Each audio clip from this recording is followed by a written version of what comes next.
In this quick video, I'll show you how to create a folder in Google Drive and share it. If you found this video helpful, then please consider subscribing my channel and also like this video. To create a folder in Google Drive, it is very easy. We just need to click here which says plus new. After that, we just need to click on new folder. Then we can simply name a folder, and I can simply name it example, and then I can simply click on create, and now you can see my folder has been created in my Google Drive. I can simply open it up in my Google Drive and I can simply put anything inside my folder. Suppose I want to put these things in my folder, I will simply pick it and drag it in my folder, and you can see uploading has been started and these files will be uploaded in my folder.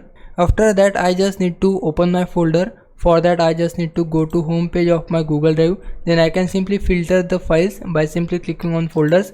All the folders in your drive will be shown here. After that, we just need to right click on our folder to share it, then go to share and now click on share. After that, you can see I have multiple options which I can use for sharing this folder, where we can change the general access settings, where we can see restricted is the first option and anyone with the link is second option. First option is this: only people with access can open with the link, which means if anyone don't have access of the link, then they can't open the folder. And the second option is very simple: anyone with the link, which means if anyone has link, then they can view or change the folder. And there are multiple types of roles in it. You can see viewer, commenter and editor. These are the three roles. Editor means they can organize, add and edit files in your folder. I will simply choose it editor, and then we can simply copy the link of our folder.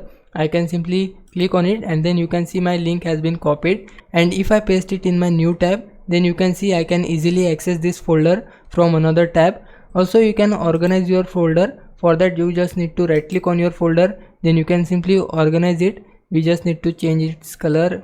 I will change it to red. And also you can see this human icon, which means that it is a shareable folder. You can rename it, you can download it, and multiple information is here. You can simply play with it, and this is how you can create and share link of your folder. Now it's your time to repay me. For that, you can just subscribe my channel. I would really appreciate it. Thanks for watching.